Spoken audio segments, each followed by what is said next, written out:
This week on TGC News, a new Glock, a concealed carry dating site, and Under Armour shows their true colors.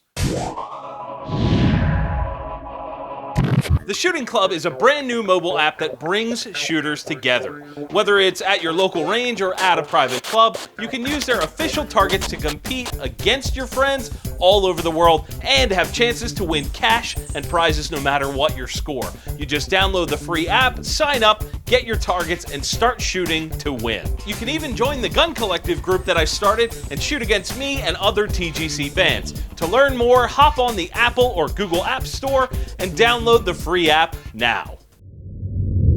And real quick, before we get started, there is a recall on about 500 FN SCAR 17 rifles that were made recently. So if you just bought a SCAR, hit the link down in the description to find out if yours was affected by this. Now, this week's first story is about Glock. More importantly, how they seem to get away with releasing the same gun over and over and over. What I really mean is that they haven't really made any changes as they've gone through the various generations. It's kind of been the same core gun, and I understand that to a point. It just seems like they've been doing the same thing for years. However, this new leaked Glock 17M is the one that seems to rock the boat, or maybe jiggle the canoe just a little bit. Several pictures have been released of this thing that show us some really interesting changes, at least interesting in terms of Glock. First up, an ambi slide catch. Oh my god, ambidextrous Glock stuff! Beyond that, we see things like a tapered nose to the slide, a flared magwell, and the distinct lack of finger grooves, as well as the lack of polygonal rifling. That was something I didn't really expect. Other than that, and some internal changes that are being compared to the parts in a Glock 43, it's pretty much the same old boring Glock. However, this is an important thing. It seems as though Glock is moving faster these days than ever before. The gap between Gen 3 and Gen 4 guns was 12 years. And now we're looking at a potential 5th generation of guns a mere 6 years after the Gen 4s came out. That and the fact that we've got 2 new fantastic small guns, as well as some others that were unexpected along the way. It's just a damn good thing. Historically, the big G doesn't move quickly, but somehow now it seems like someone lit a fire under their rear ends. This is the kind of stuff I love seeing from big manufacturers, making changes that people actually want. And in things I never thought I'd say news, there is a new dating website for gun owners.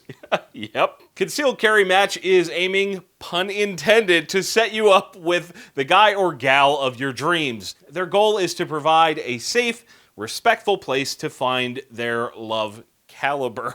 Yeah, that's their slogan. And they also hope to avoid the nonsense one may run into through other dating sites.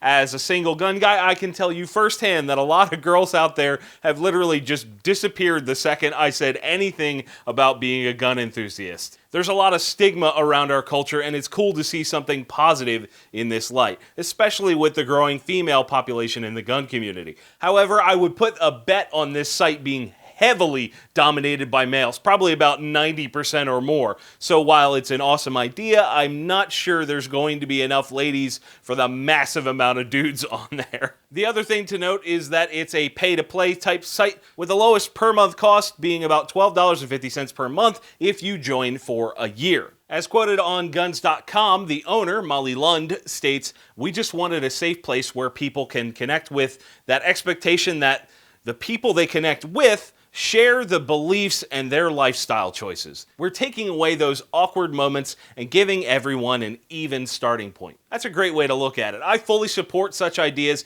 and hope to see this site become an actual success. What do you guys think? Would you join a 2A friendly dating site?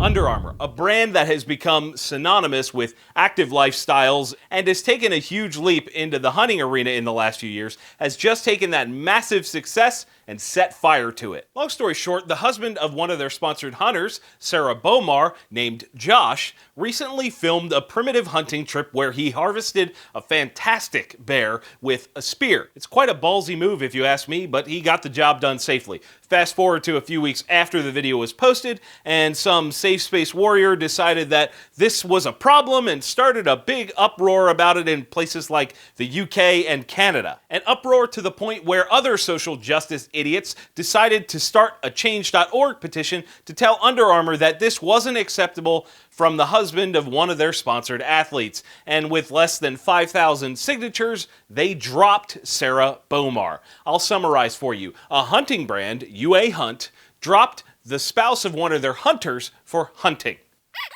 I don't get it either. In a public statement, Under Armour said, Under Armour is dedicated to the hunting community and supports hunting that is conducted in compliance with applicable federal, state, and local laws and hunting practices that ensure a responsible and safe harvest of the animal. Almost insinuating that what Josh did was illegal, which it wasn't. He made a clean harvest and was hung out to dry for it. Now, I'm not going to stand here and pretend to be some sort of hunting expert, but when a brand crumbles to the outside pressure from something like this, why would you want to support them? The hunting community has to remain strong in order for the sport to continue, and seeing this happen just feels like the rug got pulled out from under the hunters that actually support them. This reminds me of the crap that people spew like, oh, it's okay to have guns, but not that kind of gun because I don't really like that one. It's okay to hunt, but not if I don't think it's cool. Come on. This is ridiculous. I would be really interested to hear what the other Under Armour sponsored hunters have to say about this.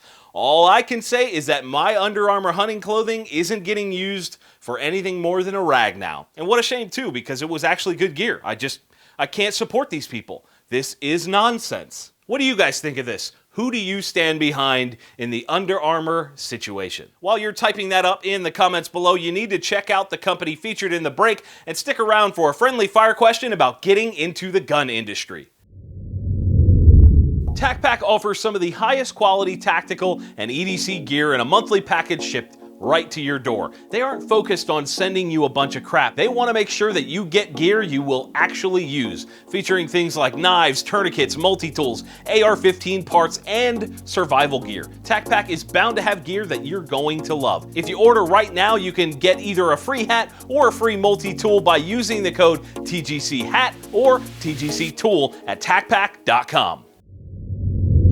This week's friendly fire question is from Dan Gatert on the TGC Facebook page, and he asks, what is the best way to get started working in the firearms industry? This was actually a question that came up in the TGC Gun Guy Q&A panel at NRAM earlier this year, and it was one of my favorites. The answer is simple. If you want to work in the gun industry, just do it. Go get a job in the gun industry.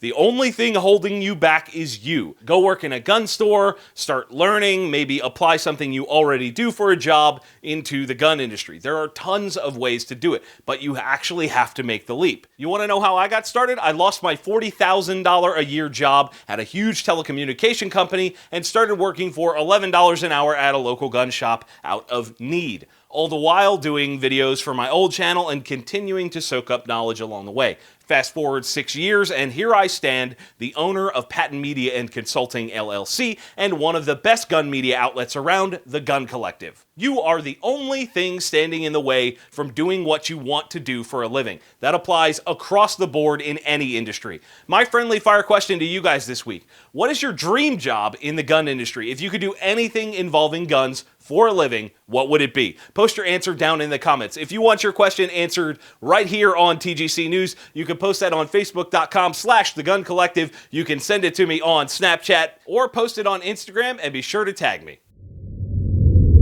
And guys, unfortunately, that is it for this week's show. You know what to do. If you enjoyed the episode, hit that like button and share it with your friends. If you didn't, let me know down in the comments so we can talk about it. Do not forget to get subscribed. You won't want to miss a single week of the show. And as always, thank you all for watching. We'll see you soon. The shirts worn in today's episode of TGC News were provided by Patriot Patch Company. Click the link in the description to learn more.